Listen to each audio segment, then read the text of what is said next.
Дамир Малявич, история северо-запада Башкортостана одна из самых дискуссионных, а в последнее время она еще и обострилась, в преддверии переписи, подготовки к ней. Скажите, пожалуйста, говорят, что у этого региона Башкортостана, вот в этой части Башкортостана есть какой-то свой татарский компонент. В чем он заключается? Вообще-то проблема непростая. Там население состоит из татар и башкир в основном. Хотя есть и переселенцы из состава других поволжских народов на западе Башкортостана и на востоке Татарстана. Но основное население татар и башкир там. И сейчас уже довольно длительное время муссируется такой взгляд, что здесь первоначально население были башкирами, потом татары пришли, и татары отчасти ассимилировали башкир, и из-за этого возникла такая ситуация, когда тамошние башкиры стали татароязычными.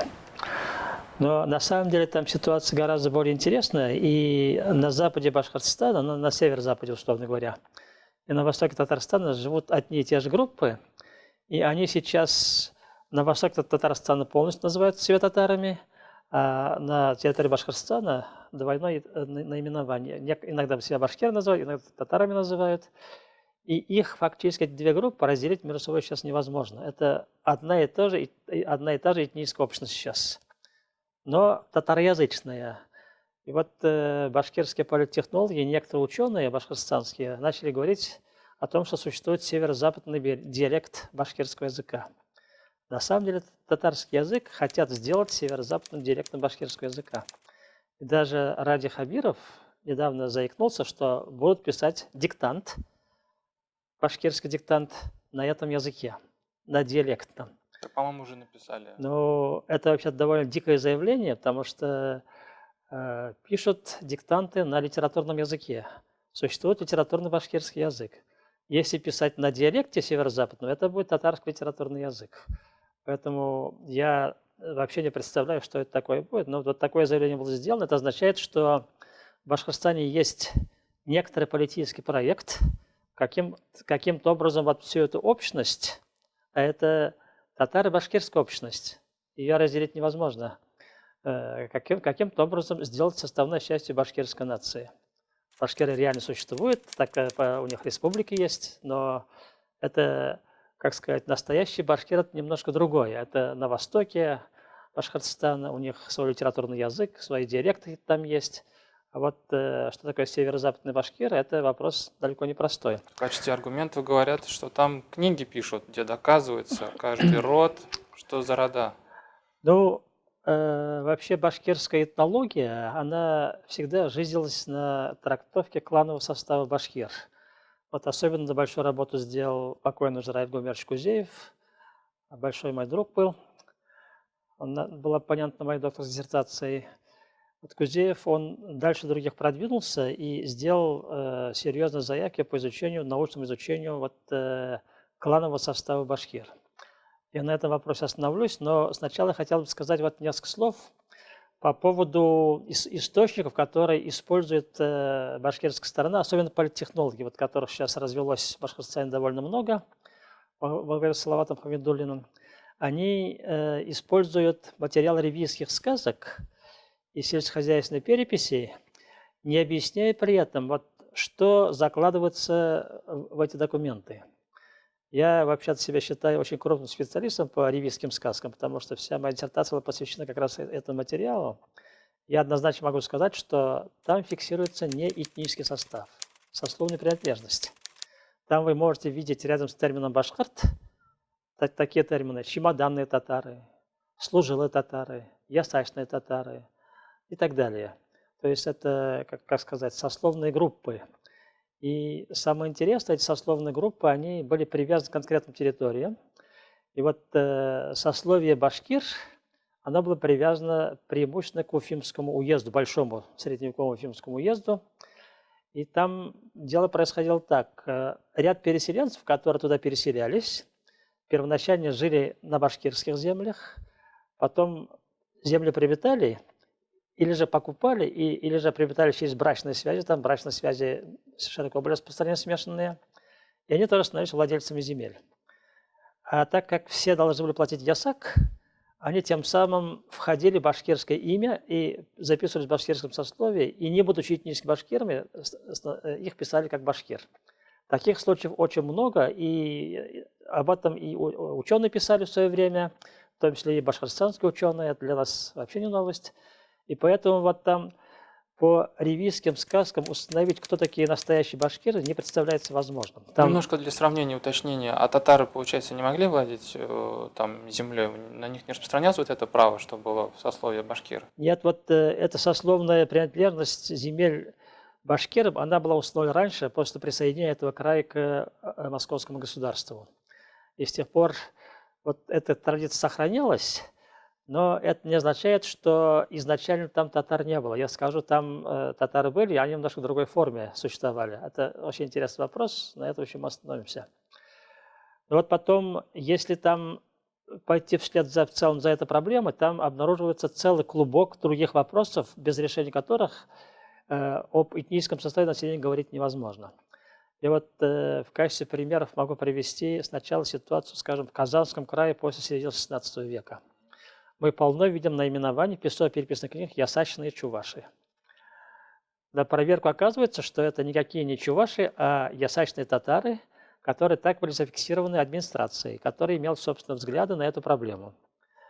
Причем половина, собственно, чувашей, которые на правом берегу жили, Волги, в письменно-переписных книгах записаны как черемисы.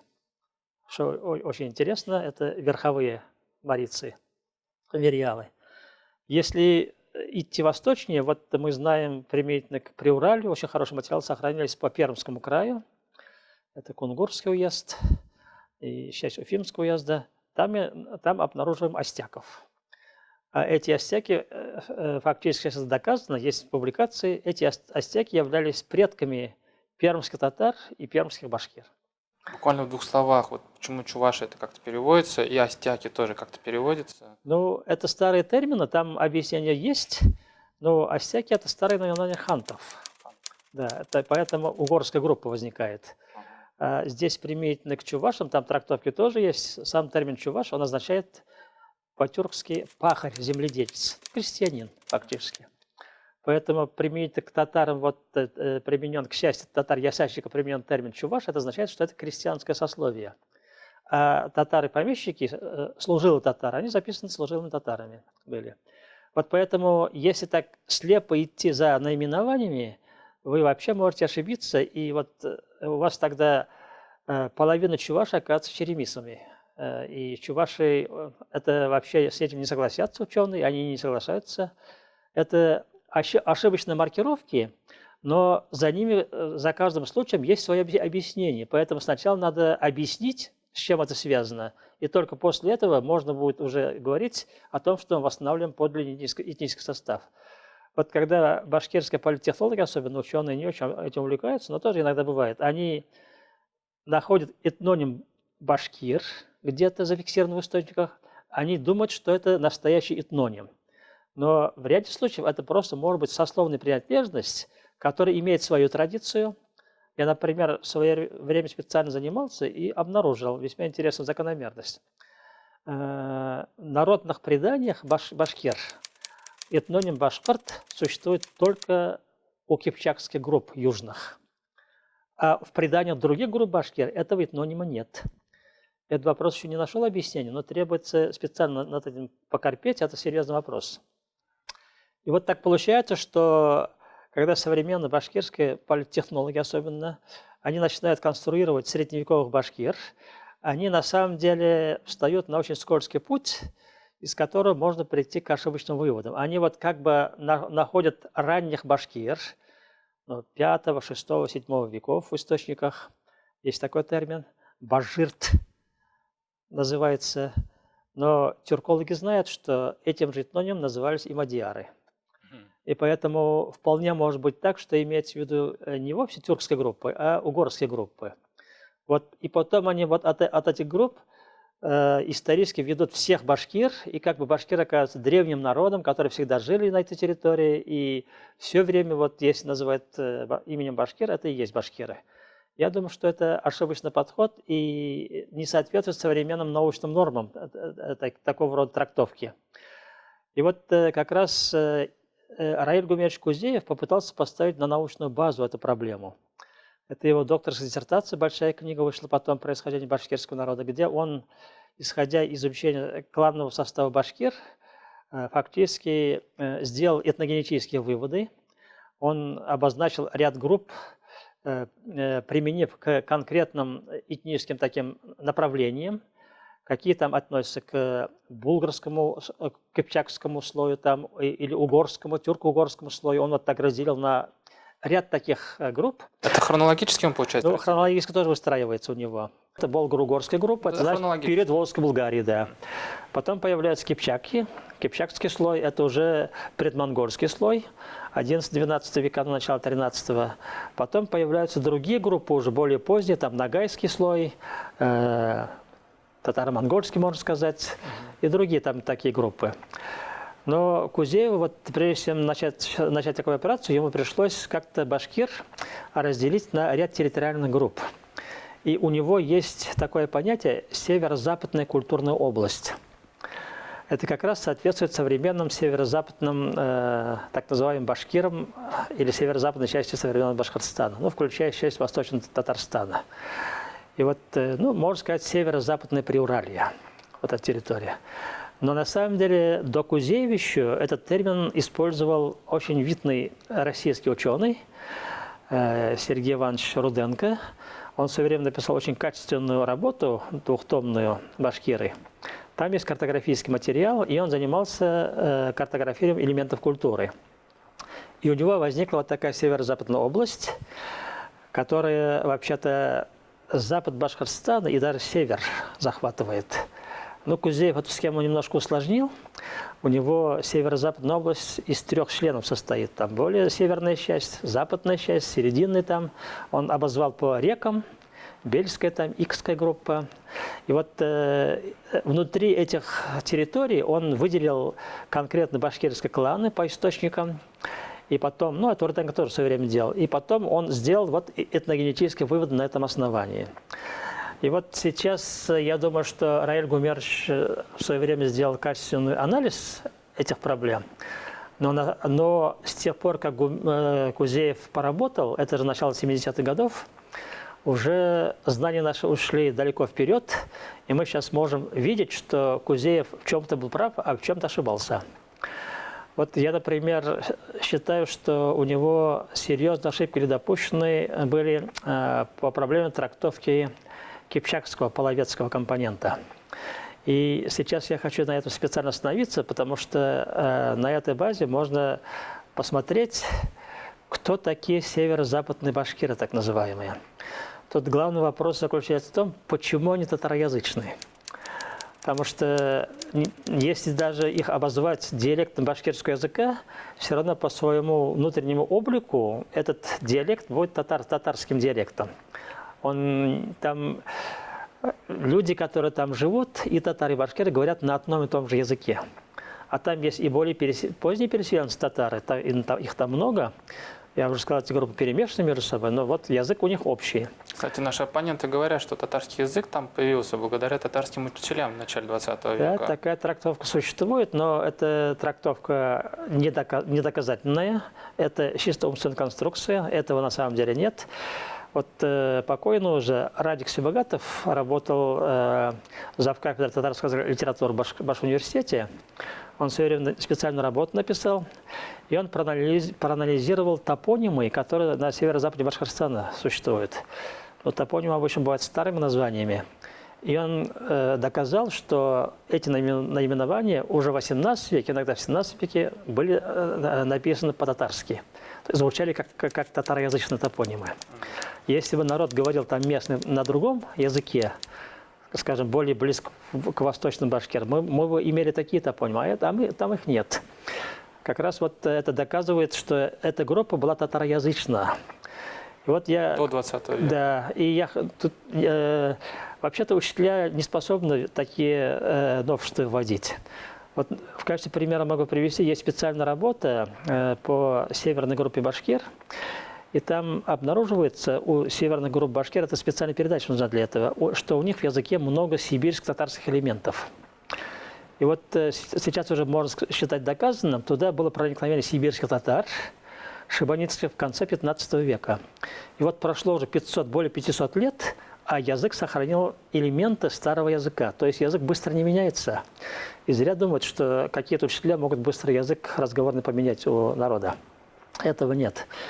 Вот сейчас, если подойти конкретно к сюжету, который сейчас хочу немножко объяснить, я какую цель ставлю в данном случае?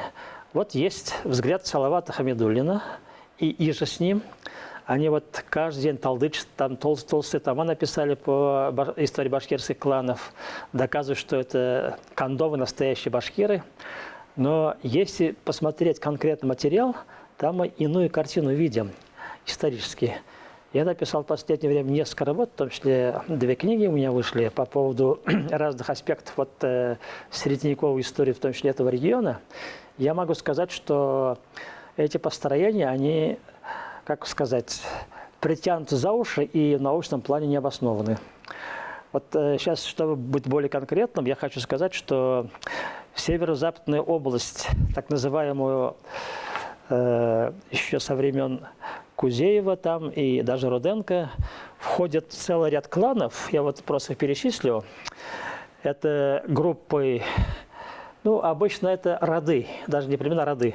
Буляр, Байлар, Юрми, Иректе. Это направление реки, в сторону реки Ик, Икская группа. Другие это еще кланы Еней, Гере, Кыргыз, Елан, Елдек, Кондлы, Дуване, Коршин, Тос, Уваныш. Это ближе к низовьям реки Белой, Бельская группа, Нижнебельская. И вот самая северная – Уран, Война, Балахче, Ун, Танап, северная группа. Довольно большой набор, который в исторических документах зафиксирован как башкирские группы. Но, я уже сказал, в документах в основном 18 века. Более ранее иногда есть, но очень редко. И все эти документы, актовый материал в том числе, они не дают сделать однозначный вывод, потому что везде фиксируются не этнонимы, а этносословные группы в лучшем случае. Друзья, вот эти названия родов, их в каких исторических источниках зафиксировали? В каких-то административных актах там российской, ну, администрации, да, государственных, или это какие-то внутренние башкироязычные источники? Нет, это административный документ на самом деле, в большинстве случаев, потому что начиная с 18 века, травийские сказки, они же, народ учитывался, чтобы налог платили. И вот башкиры состояли из ряда групп, и когда их земли фиксировались во время ревизских переписей, назывались, что вот это аймак такой-то, то есть наименования фиксировались. Что такое аймак? Это территория. Это вот часть как раз племенного или родового владения. Иногда там до 4 аймаков было там внутреннее деление. Но это привязка к земле на самом деле. И вот из-за того, что с 18 века эта фиксация происходила, эти названия сохранялись в ревизских сказках. И я думаю, что где-то к середине 19 века реально уже люди, которые жили на северо-западе, они уже не помнили, к какому конкретно клану они относились. Потому что там население перемешалось. Земельные владения, так сказать, понемножку они уходили в сторону. Чужие там селились люди. И потом брачные связи происходили. То есть чужеродцы проникали в их состав. Это была на самом деле поземельная община, которая к земельным владениям все-таки была привязана. И поэтому по документам и как-то можно сказать, что они имели некоторое отношение вот к этим кланам. Но чем дальше мы пойдем ближе к нашему времени, то тем хуже будет с восстановлением реального кланового состава. А вот самоидентификацию этих кланов. Вот мы такой клан, я человек такого клана. Такие источники есть? Ну, иногда есть в актовых материалах. Вот когда так называемые башкиры, они говорили, что вот они продают землю такому-то, ну, другому человеку, может быть. Иногда вот это проскакивает, что мы, вот люди, которые относятся к роду Елан, у нас вот земельное владение такие-то, там территория обрисовывается, и мы вот часть этой территории продаем. Таким образом фиксация происходила. Чтобы немного не запутаться, кланы, рода, племена. Можно как-то определить все-таки, где клан, где род, где племя? Или Нет, это ну, все сложно В сделать? основном речь идет о родах, Ру. родах. Но в некоторых случаях, когда роды довольно большие, можно считать, что это может быть племя. То есть он делится так, Да, но по-тюркски это иль будет. Поэтому я применяю более абстрактное слово «клан». Он означает и племя, и род. На самом деле мы имеем в виду одну и ту же общность. И вот тут для нас самое интересное, что, во-первых, по документам недостаточно четко прослеживается реальная этническая принадлежность. Всегда можно оспорить. Вот мы знаем башкирский взгляд, который Хамидуллин проталкивает, а возможно совершенно иной взгляд на эти проблемы. Вот сейчас я как раз хочу остановиться на одном случае, который очень хорошо демонстрирует нам эту проблему. Вот есть, недавно вышла большая книга, вот она здесь. Это как раз представители старого клана Буляр написали, булярцы. Почему Сафарим? Ну, это название деревни Новосафарова. Как раз от булярцев сохранились довольно интересные родословные. И вот я их проанализировал и пришел к весьма интересному выводу. Вот, например, в родословной есть такие фразы. Буляр йортының бабаларының исемнәре Денис Бәк Бараш деген халыклар иде, Буляр диярләр иде, әүвәл олуг бабамыз Буляр хан, андан туган Җәдәш, анан улы Ихсан и так далее. В общем, здесь речь идет о предках булярцев. И вот самое интересное, этот же источник был использован для написания Дәфтәрей Шыңғызнаме, татарский источник конца 17 века.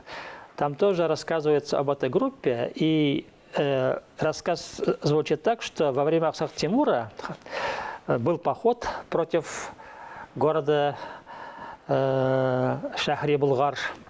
И после этого был поход против Биляра, города Буляра. И там по ходу рассказа речь заходит о древних временах и вспоминается времена Алпов, то есть это очень древнее время, древнетюркское время, старое. И там возникает вот этот некий рассказ о народе Барадж, который сражался с некоторым драконом, Аждаха. И там в итоге этот народ потерпел поражение, и с этим связывается основание города Белярска, Булярия. И вот здесь сохранились некоторые племенные атрибуты, по которым видно, что Бараш – это не просто змей, а какое-то племя. Потому что там у него есть боевой клич Уран, и есть некоторые племенные признаки, и возникает такой вот некоторый клан, который был связан со змеей. Этот вопрос я изучал специально, пришел к весьма интересному выводу, потому что оказалось, что битва со змеями, с народом змей описан и в древнеказахских сказаниях тоже.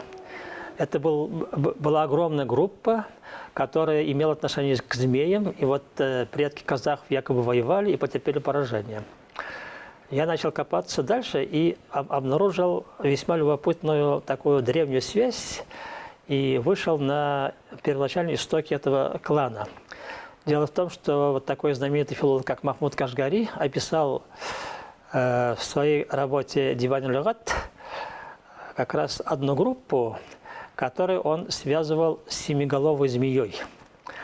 Вот этот как раз семиголовый змей, он носил имя Бука, а главой племени этого клана был Будрадж. Семиголовый змей, фактически это титул на самом деле. Я пришел к выводу, что здесь изображается знаменитый клан Кай. Я написал специальную работу. Из этого клана потом вышли представители Османской династии, что самое интересное. Правильно я понимаю, значит, средневековый источник Там описывается вот этот вот змей, а под ним на самом деле имеется в виду целое племя. Да, народ змей. Народ змей. Он да. описан в разных источниках, в том числе китайских тоже есть. И он вышел из Центральной Азии. И мои поиски меня привели к выводу, что эта группа вышла как раз с половцами. Это была часть половцев, восточных только, восточных кипчаки. Но восточных кипчаков называют кимаками. Это племя было частью восточных кипчаков, и они уже в XI веке вышли из Центральной Азии под давлением кидани, и потом поселились на степных районах современного Казахстана, дошли до реки Яик, кстати. И вот я думаю, что когда в ходе похода население Белярска или же Волжской Булгарии вспоминает о древних временах, фактически вот они вспоминают об этих временах XI век, конец XI века, который показывает приход кипчаков к этим районам. И вот получается, что белярцы есть потомки этих восточных кипчаков. Есть много других материалов, которые показывают, что действительно такой переход был, потому что в составе вот так называемых башкир западных есть еще две группы, которые связаны со змеями. Это елан. Ну, так и переводится елан, змея. Да, змея. И еще один уран. Это казахский историк Ахинджанов доказал, что уран, вот это слово урану завертываться, это тоже связано со змеями. И с этой же группой связана еще одна группа клановая. Это называется Бушман-Кипчак. На самом деле, это часть тоже вот этой коалиции кипчакской. Я сейчас на доказательствах основываться не буду, останавливаться, но специальная работа написана, можно там посмотреть по этому поводу. И вот здесь возникает другой интересный вопрос. Целая группа восточных кипчаков появилась, осела. Кстати, столичный центр этих кипчаков находился там, где сейчас современный город Оренбург. Актюбе назывался этот город. Мы знаем, что Актюбинск есть и в Казахстане, и в Восточном Татарстане тоже есть. Это вот как раз эти старые топонимы, связанные с восточными кипчаками. И в Астрахани тоже речь? Тоже есть, да. Вот это как раз фиксация прихода восточных кипчаков в этот регион. И они вошли в район Приуралья фактически, дошли, получается, до Виляра, и там даже некоторые победы одержали. И потом они там остались, но оставшиеся части, они были очень тесно связаны с более южным государством, так называемым государством Хорезмшахов. И вот если вы посмотрите последнюю династию Хорезмшахов, она полностью является выходцами из состава восточных кипчаков. Гвардия состояла из них, армия состояла из них. Фактически с монголо-татарами, так называемыми, воевали вот как раз именно восточные кипчаки, отстаивая вот Хорезмшахское государство. И потом эти группы бежали на более северные районы, они рассыпались просто под ударами монголов. И часть из них оказалась как раз в Западном Приуралье, северо-западном. Вот доказательством является то, что в составе отец башкир есть целая группа клановая, Уран называется. Но они проводили джин, у них 60 деревень участвовало в проведении джина. И вот Уран – это как раз есть часть восточных кипчаков, из которых были жены последних Хорезмшахов. Вот знаменитая Теркен Хатун была из племени Уран. Урашиддин тоже пишет об ураницах, они воевали с монголами. Короче, вот было такое кипчакское вторжение на север. И здесь самое любопытное, что вот эти восточные кипчаки в качестве элиты имели татарское племя, собственно, татар. Это вот эти татары были связаны с алтайскими найманами, потом с некоторыми другими группами. Источники об этом рассказывают. И получается, что еще до монголов в составе кипчаков пришли татары, которые осели вот в том числе и в западной части Приуралья. И некоторые ученые этот вывод сделали до нас. Вот Бартольд, знаменитый востоковед, об этом писал, указав конкретный источник. Некоторые татарские ученые тоже писали об этом.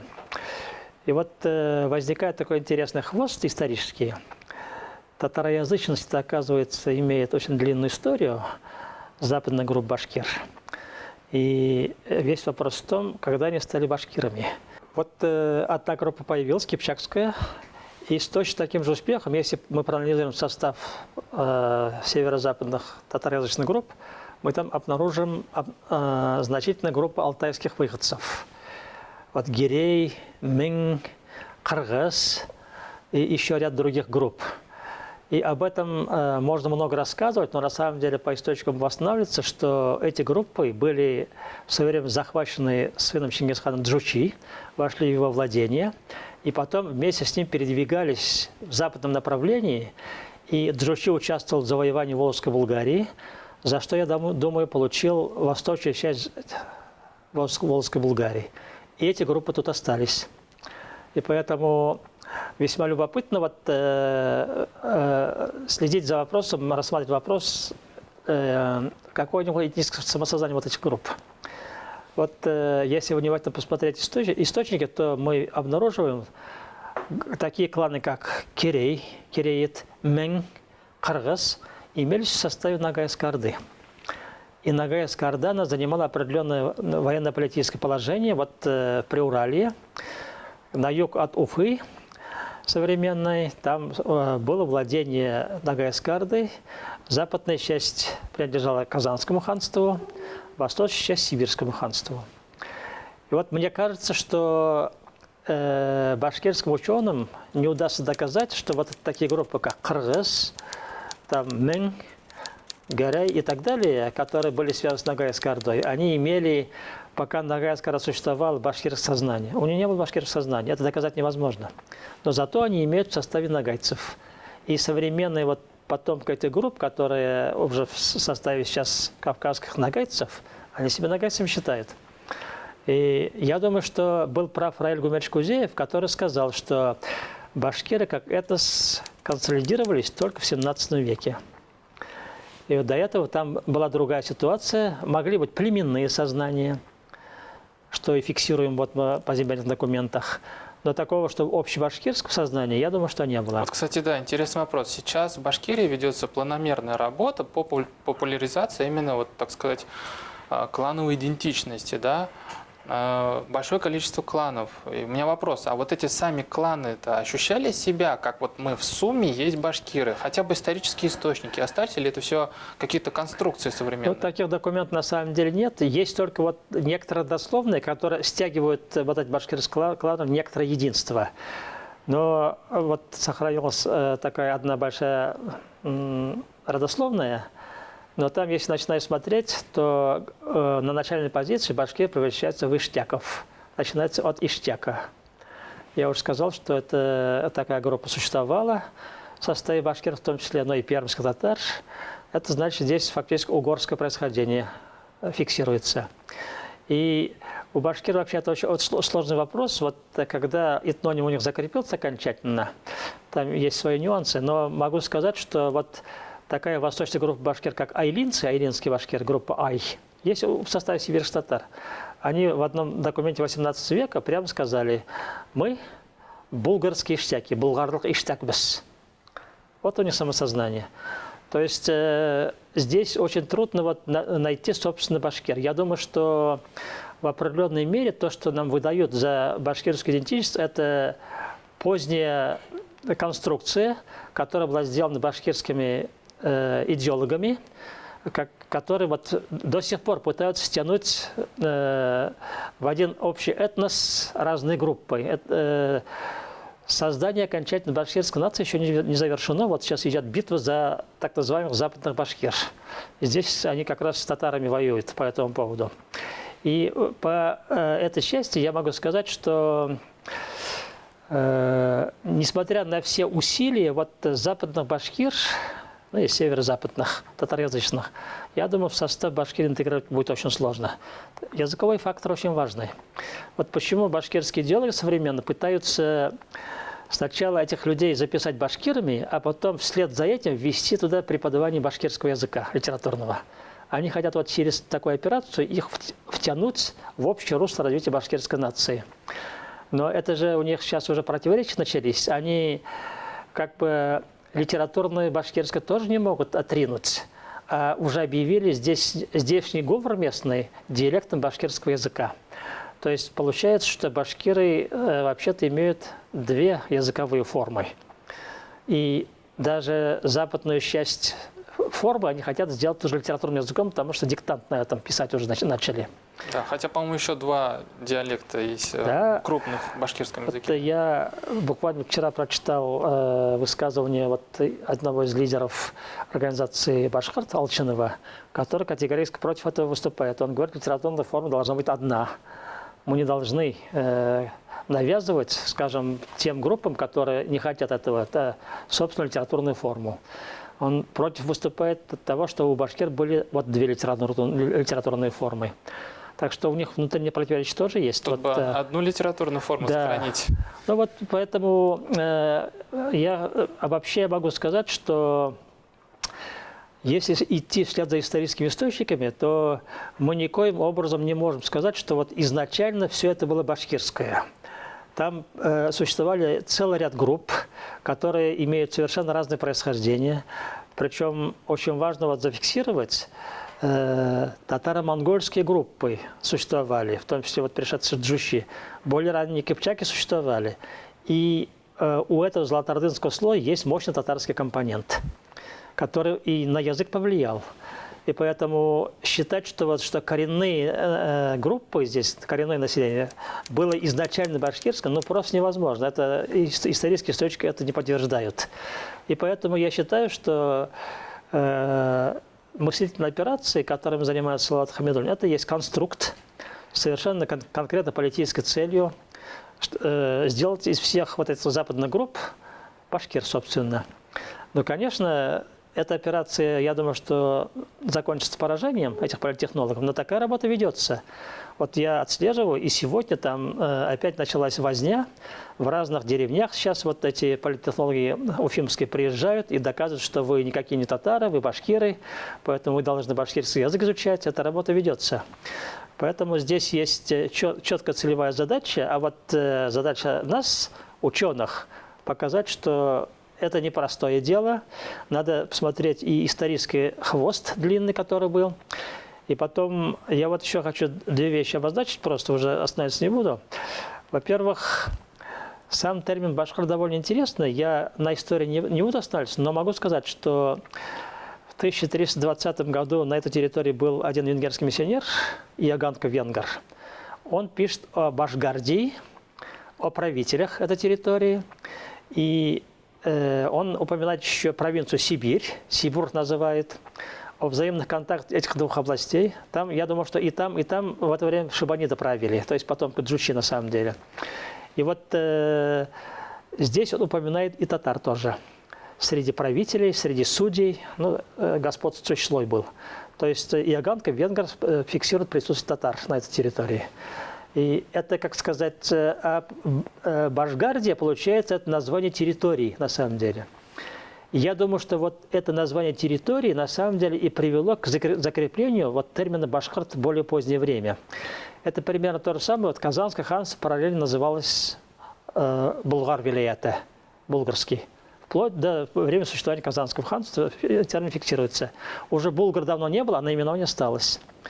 Вот Башгардия тоже, я думаю, что это восходит к термину Машгарш, Мажарш, то есть угорскому наименованию фиксации существования угров здесь.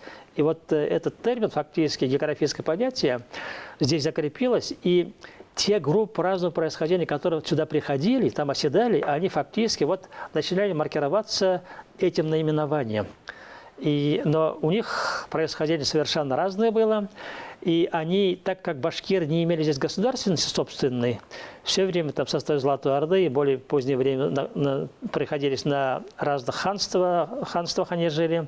Из-за этого у них как бы вот консолидирующего ядра не было. И поэтому формирование башкирского этноса – это дело относительно позднее. Вот я поддерживаю Кузеева, это 17 век. И отчасти процесс до сих пор не завершен. Извините, а Кузеев по национальности кто? Татарин. Спасибо. Да.